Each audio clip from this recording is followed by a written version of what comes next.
Root that define us. Akar yang menunjukkan siapa kita, gitu ya. Kira-kira itu tema firman Tuhan. Jadi sepanjang bulan Februari ini kita tema besarnya adalah berakar di dalam kasih. Yang percaya bilang amin. Jadi ini penting, isu ini penting saudara-saudara, karena banyak di antara kita di akhir zaman ini mulai kehilangan kasih. Atau kasihnya ada tapi mulai menjadi dingin. Jadi kita perlu merayakan kasih, mumpung bulan Valentine saudara-saudara. Tapi percayalah kasih itu jauh lebih besar dari sekedar coklat, amin. Kasih itu jauh lebih besar dari sekedar kembang atau bunga gitu ya. Saya lebih suka saudara-saudara kembang itu dibawa di pemakaman saja gitu ya. Kalau hari ini saudara-saudara kembang yang harus saudara bawa adalah kembang bang alias bunga bang. Nah, itu bagus saudara-saudara ya. Oke saudara-saudara. Akar, saya akan coba menjelaskan tentang akar. Saudara-saudara, saya jujur saja bukan petani, tapi suami saya agak suka bertani gitu ya. Jadi agak belajar sedikit gitu ya, walaupun tidak seahli beliau gitu ya. Tapi beberapa kebenaran tentang root atau root itu akar, R-O-O-T gitu ya. Yang pertama saudara-saudara, kepada beberapa jenis pohon tertentu gitu ya, ada akar yang bisa bertumbuh itu lebih besar daripada pohonnya gitu ya. Ada sebuah pohon yang bernama wild fig tree. Dia punya kedalaman akar itu bisa mencapai sekitar 400 feet. Itu lebih dalam dari pohon aslinya gitu ya. Untuk apa? Pohon-pohon tertentu saudara-saudara memiliki akar yang lebih tinggi daripada batangnya. Itu untuk menjaga supaya pohon itu tetap kokoh walaupun mengalami banyak musim. Kira-kira seperti itu gitu ya. Fakta yang kedua, selain akar itu bisa tertanam lebih dalam dan lebih tinggi dari pohonnya gitu ya. Ternyata akar itu juga bisa spread atau bisa melebar, itu lebih lebar daripada daun yang di atasnya gitu ya. Jadi kebanyakan pohon itu antara kelebaran daunnya sama kelebaran akarnya itu balance. Tetapi ada banyak pohon yang dia punya akar itu merambat, itu lebih lebar daripada daunnya gitu ya. Dan itu sebuah fakta yang buat saya sendiri adalah sebuah fakta yang sangat menarik. Mengapa ada akar yang bisa berakar lebih dalam lebih panjang dari batangnya dan lebih lebar daripada ranting yang berdaun itu? Karena untuk supaya sebuah pohon bisa berdiri saudara-saudara, berdiri tegak menghadapi segala situasi alam gitu ya, maka Tuhan menciptakan demikian adanya. Dalam Alkitab beberapa kali gitu ya, bukan cuma beberapa kali, banyak kali kehidupan orang itu diseumpamakan dengan pohon. Betul ya? Ia seperti pohon yang ditanam, itu gak berbicara siapa lagi, selain itu berbicara tentang kita. Jadi memang kehidupan kita itu, saya ini dulu sekolah konseling saudara-saudara ya. Salah satu cara untuk tes psikologi saudara-saudara adalah disuruh menggambar pohon. Pernah saudara menggambar pohon? Pohon apa yang saudara sering gambar? Kalau orang Manado pasti kelapa, karena itu gampang, ya kan? Atau mungkin pohon pisang. Atau pohon apa lagi? Pohon den, pohon Natal. Gampang kita mau gambar. Gitu ya. Nah, dalam sebuah tes psikologi saudara-saudara, beberapa kali kita akan diminta untuk membuat gambar dan diminta selain pohon kelapa, pohon pisang dan pohon den. Gambarlah pohon yang berbatang kuat. Dan ternyata saudara-saudara, menurut analisa psikologi gitu ya, karena banyak orang itu suka menggambar gitu ya, pohon dia punya daun itu sampai enggak muat kertasnya. Jadi dia buat batang pendek, lalu kemudian daunnya besar. Secara psikologi orang yang demikian sudah tahu itu lebih besar DP impian daripada DP kenyataan, suka bermimpi. Ada orang suka gambar pohon, saudara-saudara, normal gitu ya, tapi DP batang pohon, saudara suka gambar dahan yang tak potong. Ada? Pernah lihat gambar begitu? Katanya orang yang seperti itu berdasarkan ilmu psikologi, saudara-saudara, itu pernah mengalami putus cinta di tengah jalan. Jadi kalau saudara, tapi pastor kita pernah putus cinta, tapi waktu kita gambar pohon kita enggak gambar, itu dahan terpotong, berarti itu sebenarnya tidak mempengaruhi jiwamu. Pernah putus tapi enggak mempengaruhi. Yang mempengaruhi adalah ketika kamu gambar dahan dan dahan itu terpotong. Tapi bukan setelah saudara dengar saya ini lalu saudara gambarnya demikian, enggak gitu. Lalu ada juga saudara-saudara orang yang menggambar gitu ya, akarnya itu tacako-cako gitu ya.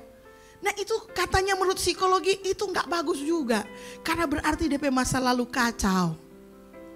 Jadi pohon menunjukkan, akar menunjukkan masa lalu, batang menunjukkan presence, kehidupan yang dijalani, dan kemudian daun itu menunjukkan tentang impian-impian. Seumpama hidup kita seumpama pohon. Nah khusus hari ini saudara-saudara, saya ingin kita secara spesial itu membahas tentang akar. Oke, sama-sama bilang akar. Nah, kata akar itu gitu ya, bahasa aslinya itu radik. Oke. Akar bahasa aslinya, bahasa Latinnya itu adalah radik. Dari kata radik inilah muncul kata radikal. Oke, dari kata radik ini berasal kata radikal, which is itu berarti bahwa orang-orang yang berakar di dalam Kristus seharusnya menjadi orang-orang yang radikal di dalam Kristus. Amin.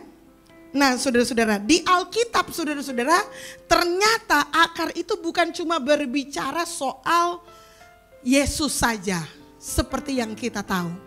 Tetapi ada beberapa konteks yang menunjukkan tentang akar. Nah hari ini jadi ternyata di Alkitab itu ada akar yang negatif dan akar yang positif.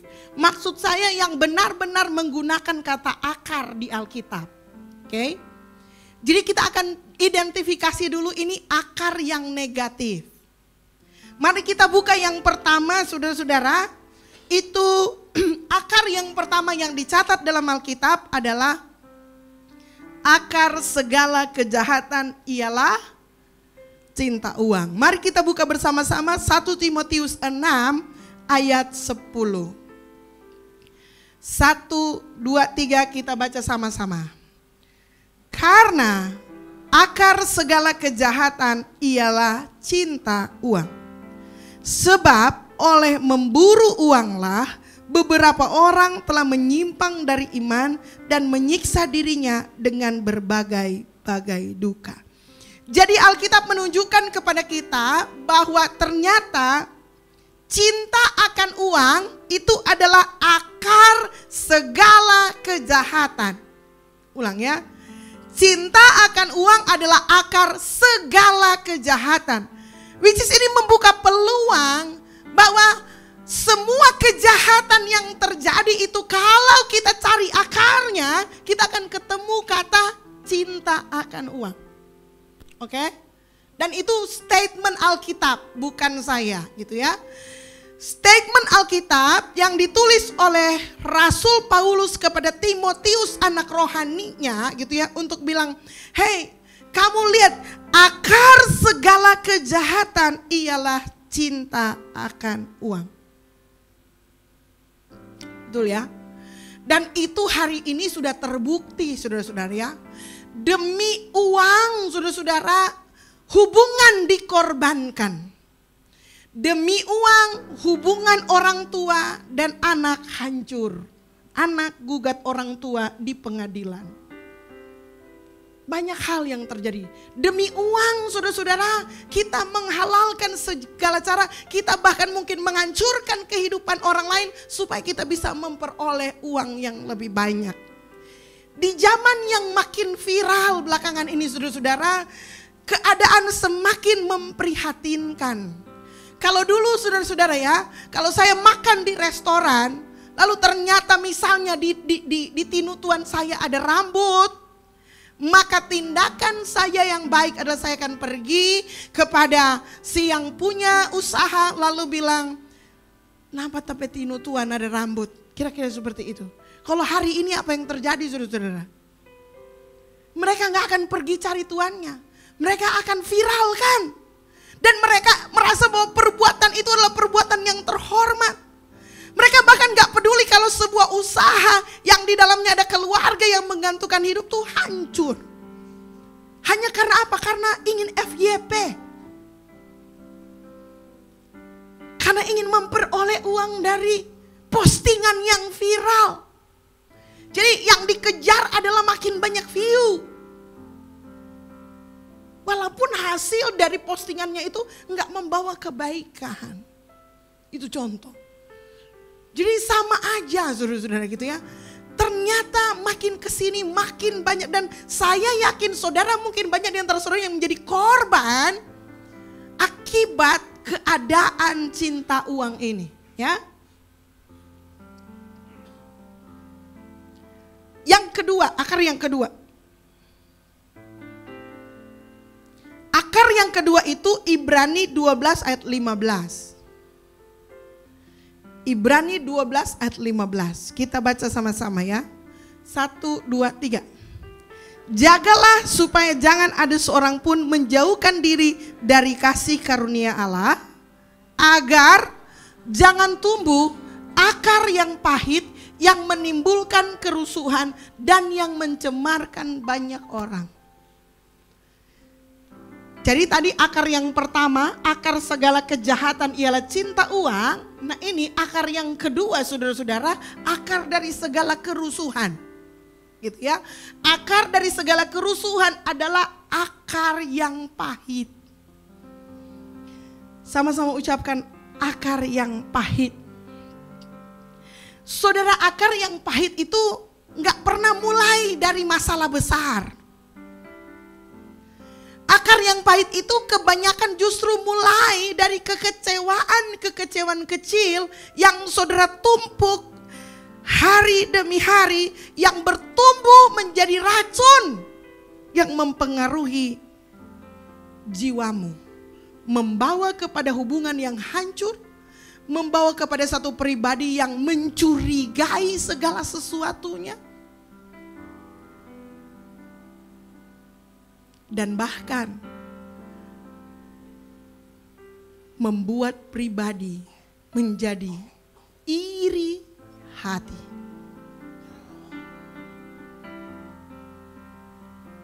Akar yang pahit. Bilang sama temannya, hati-hati.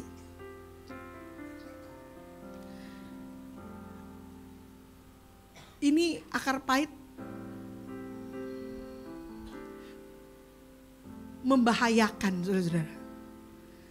Saya ya udah lama ya, saudara tahu ya, mengembalakan gitu ya. Banyak orang datang minta didoakan. Kalau altar call gitu ya, saya doakan next gen ataupun orang tua gitu ya. Sebelum doakan saya tanyakan, kamu pergumulan apa? Ada banyak hal yang mereka bilang gitu ya. Pastor, doakan keluarga saya. Pastor, doakan saya berdosa. Saya pernah berdoa gitu ya, saya pernah berdoa mendengar orang minta didoakan, dilepaskan, diampuni. Itu pencuri pernah. Mengaku dia pencuri. Mengaku dia membunuh juga pernah, saudara-saudara gitu ya. Jadi dia mengaku dia pernah membunuh, saya pernah pribadi. Mengaku pornografi banyak. Orang yang datang minta juga berselingkuh juga ada. Walaupun gak banyak yang mengaku langsung gitu ya.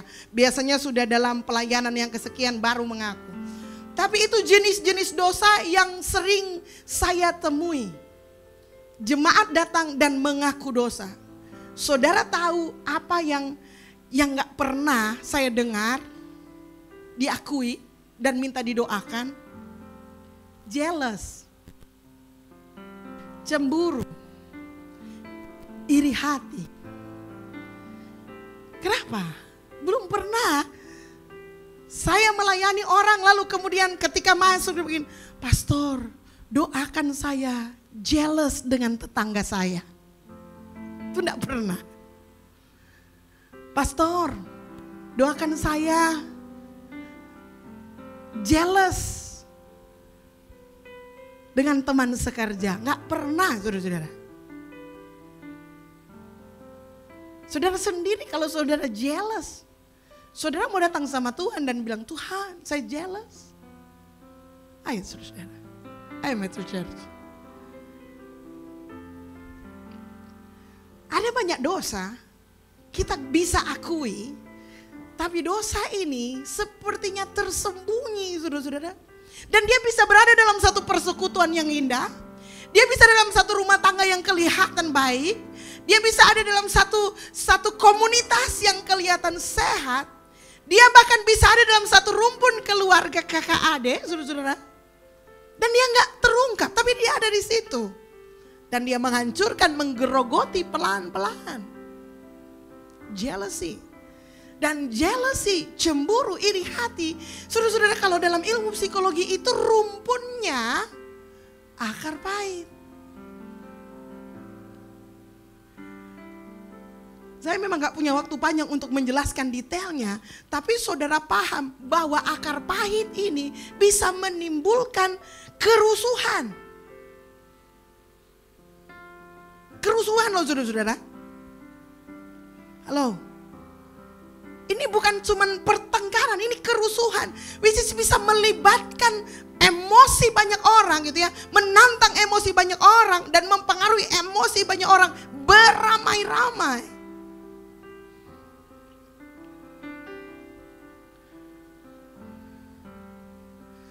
Dan yang menyakitkan saudara-saudara dari akar pahit ini, gitu ya, kita gampang mengabaikannya.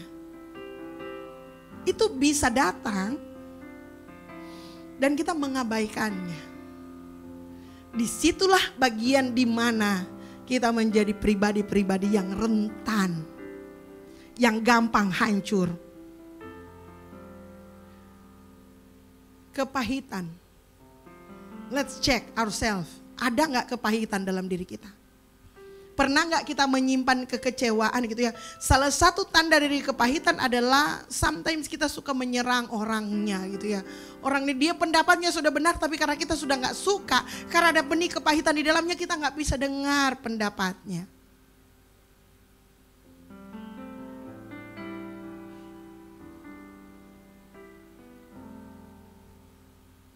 Saya catat begini saudara-saudara. Bitterness often hurts the people who hold on to than the person they are angry at. Kepahitan seringkali lebih melukai orang yang menyimpannya daripada orang yang mengecewakan dia. Betul gak sih? Ada yang masih suka simpan-simpan kepahitan. Coba cek, lihat mukanya. Karena itu kelihatan dari urat muka, saudara-saudara. Coba perhatikan. Ada gak?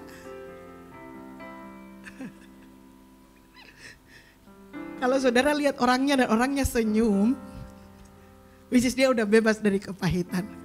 Tapi kalau saudara lihat, dia senyumnya agak-agak ada pahitnya. Mungkin dia ada di dalamnya. So itu yang kedua. Akar yang pahit. Oke. Ini saudara khotbah ini bisa khotbah 6 minggu saudara akar pahit. Tapi it's okay, kita cepet aja gitu ya. Cuma mengenali jenis-jenis akar dulu ini. Akar yang ketiga. Nah akar yang ketiga ini tidak menggunakan kata akar. Tetapi dari definisi ayat ini bisa merujuk kepada definisi akar gitu ya. Mari kita lihat apa itu. Titus 1 ayat 15. Jadi saya menggolongkan sebagai akar yang ketiga. Walaupun di Alkitab, kalau tadi akar segala kejahatan, cinta uang, kata akarnya jelas. Yang kedua juga gitu ya, agar kamu jangan timbul akar yang pahit gitu ya, akar pahit, kata akarnya jelas. Ini yang ketiga nggak ada kata akar, betul ya, tapi menunjuk kepada sesuatu yang berakar. Oke, kita baca sama-sama, 1, 2, 3. Bagi orang suci semuanya suci, tetapi bagi orang najis dan bagi orang tidak beriman, suatu pun tidak ada yang suci, karena baik akal maupun suara hati mereka najis. Ulangi ya. Bagi orang suci semuanya suci, tetapi bagi orang yang najis dan bagi orang yang beriman,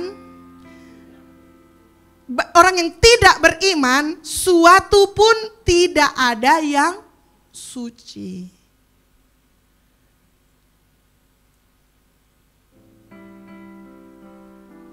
Bagi yang suci, semuanya suci. Tapi bagi yang tidak beriman, semuanya najis. Akar yang ketiga yang saya kategorikan ini adalah akar kenajisan. Gitu ya. Jadi di Alkitab sebenarnya ada 3 akar jelek. Akar cinta akan uang, akar pahit, dan akar kenajisan. Akar kenajisan inilah yang membawa orang kecanduan kepada pornografi dan lain-lain sebagainya. Angkatannya, kebanyakan dosa yang muncul akibat akar kenajisan itu adalah adalah dosa-dosa yang bau-bau seksual gitu ya. Jadi pornografi, cabul, selingkuh dan lain-lain itu sebenarnya akarnya itu, oke? Jadi ada berapa akar, saudara-saudara? 3. 1 akar cinta akan uang, 2 ya. Lalu kemudian yang ketiga kenajisan. Nah, ternyata saudara-saudara, dari 3 akar ini yang kelihatan hanya ada 1 akar penyebab. Sumber dari 3 akar ini, benihnya 1, saudara mau tahu? Kesombongan. Saya ulangi sama-sama, kesombongan. Jadi akar yang kelihatan itu, akar paling dalamnya itu adalah kesombongan. Mengapa orang bisa cinta akan uang? Karena dia sombong. Mengapa orang akar pahit gak mau mengampuni? Karena dia sombong. Mengapa orang jatuh ke dalam dosa percabulan? Karena juga dia sombong. Jadi dosa kesombongan ini telah melahirkan akar yang sangat merusak dalam hidup kita. Dosa kesombongan tidak berasal dari bumi ini. Dosa kesombongan itu berawal dari pemberontakan Lucifer kepada Tuhan. Gitu ya. Saya pernah kasih informasi beberapa waktu yang lalu, saudara-saudara. Sebenarnya kalau lihat konteksnya, kita akan merasa wajar kalau Lucifer bisa memberontak. Karena Lucifer pada waktu diciptakan oleh Tuhan, itu benar-benar luar biasa. Dia benar-benar makhluk yang mengagumkan, bright morning star. Dia punya suara bisa menghipnotis orang lain. Sudah pernah dengar orang menyanyi, sudah melihat dan mendengar orang menyanyi. Lalu sudah menangis, sudah merasakan. Padahal lagunya biasa-biasa, cuman penyanyinya yang luar biasa. Sebegitu powerfulnya Lucifer, dia punya suara itu bisa mempengaruhi orang, bisa menghipnotis orang.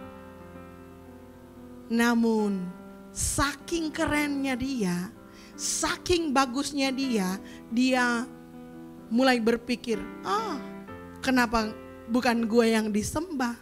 Kenapa mesti bos yang gak kelihatan? Yang kerja selama ini kan saya. Kenapa mereka mesti menghormati bos yang jarang yang jarang bertugas? Dia itu officer di surga gitu ya, yang pimpin pujian penyembahan, yang mengatur segalanya dia itu PDCA officer, dia yang merencanakan, dia yang mengatur, dia yang mengeksekusi, pokoknya dia penguasa nomor 1 di surga sesudah Tuhan. Kalau Tuhan pencipta langit dan bumi, penguasa langit dan bumi gitu ya, maka di surga khusus Tuhan kasih officernya itu namanya Lucifer. Dan he's beautiful, dia keren banget. Tapi dia consume kesombongannya itu. Dia dibuang ke bumi. Dan dia mulai merancangkan. Dia sebenarnya gak bisa apa-apa di bumi. Itu sebabnya dia harus menarik Adam dan Hawa masuk dalam rencana dia untuk menyakiti hati Tuhan. Satu-satunya tujuan iblis menggoda manusia adalah untuk menyakiti hati Tuhan. Amin. Dan satu yang dia sampaikan adalah, kamu kalau makan buah ini kamu akan jadi seperti dia. Sebenarnya itu keinginannya si iblis untuk jadi sama seperti Tuhan yang dia tawarkan kepada Adam dan Hawa. Adam dan Hawa gak mau sebenarnya, gak ada urusan mereka mau jadi sama seperti Tuhan. Yang pengen jadi sama seperti Tuhan tuh iblis. Namun dalam kejatuhan Hawa makan, sudah tahu singkat cerita kita dalam kondisi ini. Akar ini terlanjur masuk dan berkembang. Dan gereja Tuhan diminta oleh para rasul untuk mengidentifikasi 3 akar yang negatif ini. Karena kalau 3 akar negatif ini tidak diselesaikan dengan baik, maka saudara akan kesulitan untuk berakar di dalam Kristus. Karena 3 akar ini gak akan tumbuh sama-sama dengan berakar di dalam Kristus dan di dalam kasih. Itu 3 akar yang negatif. Akar yang positif. Akar yang positif Kolose 2 ayat 6 sampai 7. Oke. Kolose 2 ayat 6 sampai 7 berkata demikian. Kamu telah menerima Kristus Yesus Tuhan kita.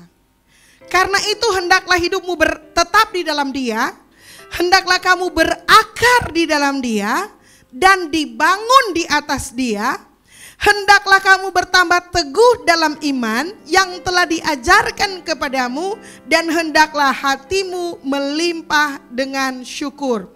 Jadi akar yang pertama adalah berakar di dalam Kristus. Itu akar yang positif pertama. Oke. Kepada jemaat di Kolose, Rasul Paulus bilang kamu sudah menerima Kristus. Jadi ayat ini tidak ditujukan kepada orang yang belum percaya. Justru ayat ini datang kepada orang-orang kudus, orang-orang yang sudah percaya. Makanya dia bilang kamu sudah menerima Kristus, Tuhan kita. Karena itu hendaklah hidupmu tetap di dalam Dia. Hendaklah kamu berakar di dalam Dia. Rasul Paulus tidak memerintahkan kepada orang-orang yang tidak percaya untuk berakar di dalam Kristus. Dia menyuruh orang yang sudah percaya untuk lebih berakar. Mengapa Rasul Paulus meminta kepada jemaat di Kolose untuk berakar di dalam Kristus? Karena Rasul Paulus menyadari bahwa akar negatif yang 3 di atas itu juga muncul di kalangan orang-orang yang sudah percaya kepada Kristus. Itu konteksnya. Kita mesti mengerti konteks ini supaya kita bisa baca Alkitab dengan benar. Jadi ternyata akar cinta akan uang, akar pahit, akar kenajisan itu bisa melanda orang-orang yang sudah menerima dan percaya kepada Kristus.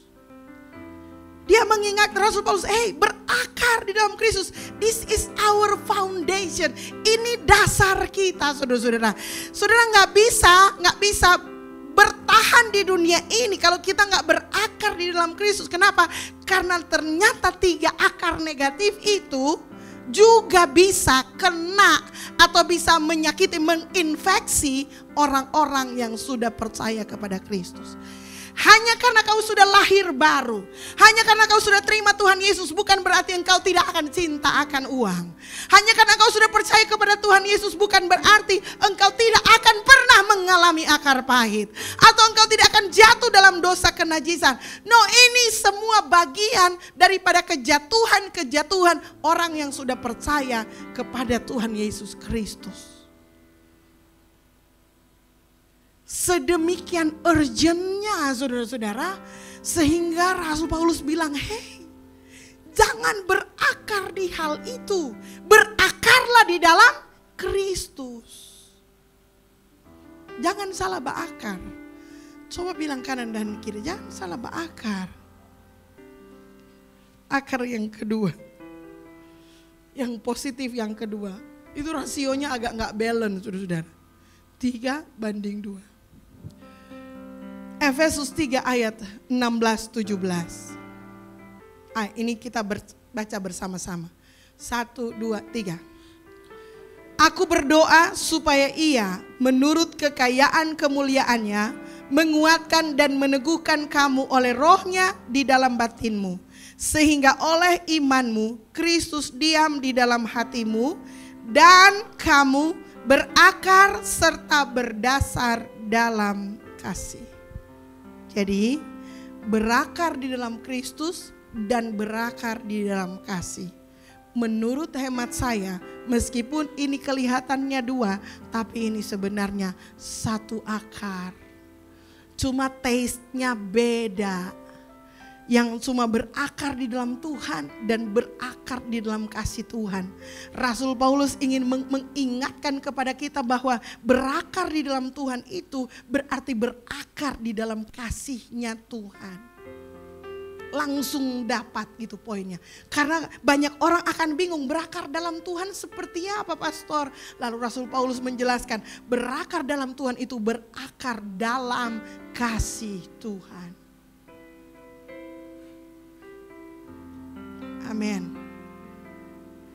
Dan inilah fondasi dari semua dasar pengambilan keputusanmu, dasar kehidupan Kristenmu adalah berakar di dalam Tuhan, berakar di dalam kasih Tuhan. Kapan kita bisa berakar?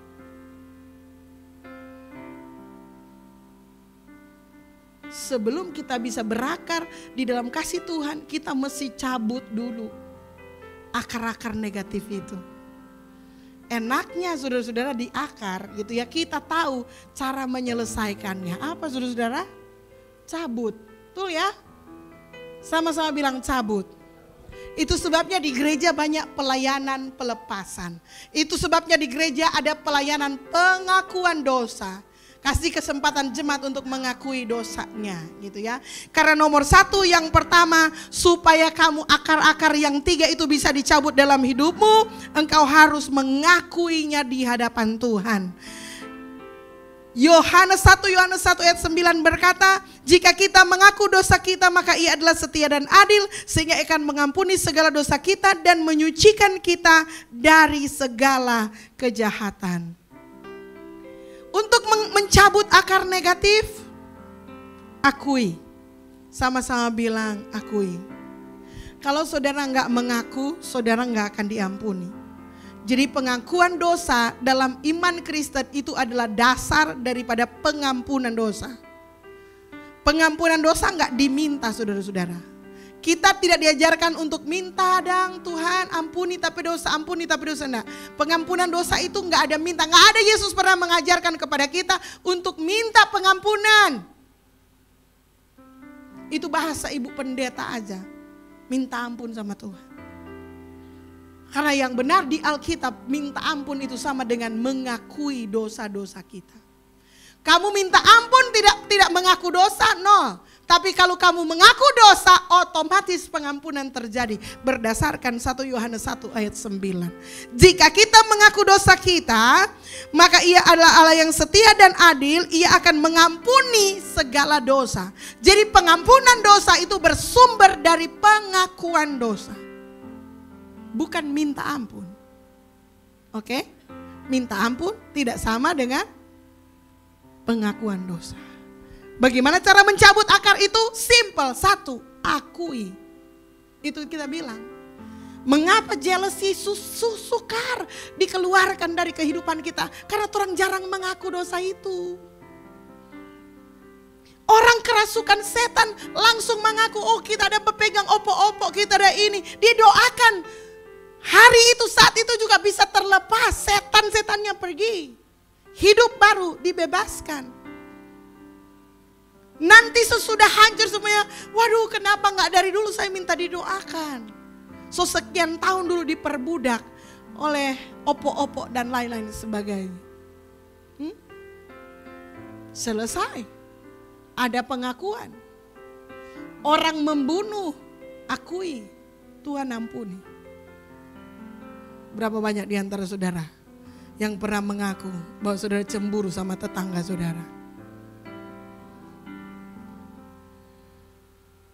Cemburu sama adik atau kakak saudara.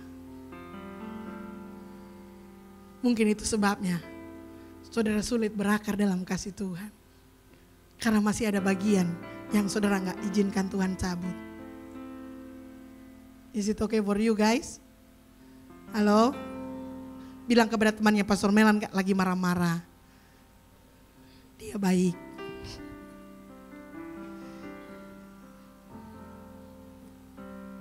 Oke.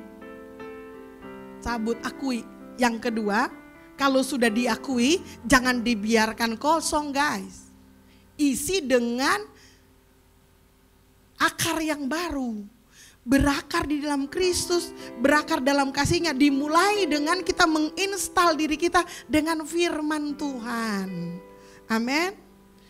Supaya kita bisa ditransformasi. Enggak cuma sekedar selesai dengan satu akar ini, tetapi hidup kita juga ditransformasi. Artinya kita bisa mengeluarkan jenis buah yang baru. Kalau akarnya pahit, buahnya kira-kira pahit. Amin. Kalau akarnya najis, buahnya pasti najis. Yang jadi persoalan kita adalah kita kerjaannya cuman paras-paras DP buah, DP daun. Orang cuma aja selesaikan ini masalah di permukaan. Akibatnya jadi lagi, berbuah lagi, jadi lagi, berbuah lagi. Karena kita cuma pangkas daunnya dan kita nggak membereskan akarnya. Oke? Bilang kepada teman kanan kirimu, bilang stop pangkas-pangkas daun, cabut akarnya. Orang yang kesukaannya ialah Taurat Tuhan, dan yang merenungkan Taurat itu siang dan malam, ia seperti pohon yang ditanam di tepi aliran air, yang menghasilkan buahnya pada musimnya, dan yang tidak layu daunnya, apa saja yang diperbuatnya berhasil. Itu orang yang sudah ditransformasi oleh Tuhan. Yang ketiga, sesudah mengakui, tertanam, saudara mesti terhubung dengan Tuhan. Wes. Akhirnya ketemu kata itu. Yohanes 15 ayat 5. Akulah pokok anggur dan kamulah ranting-rantingnya. Barang siapa tinggal di dalam aku dan aku di dalam dia, ia berbuah banyak. Sebab di luar aku kamu tidak dapat berbuat apa-apa. Terhubung dengan Tuhan. Cabut akarnya, transform your mind dengan firman Allah, dan tetap terhubung dengan Tuhan. Siapa yang mau melakukan 3 hal ini hari ini? Bilang amin.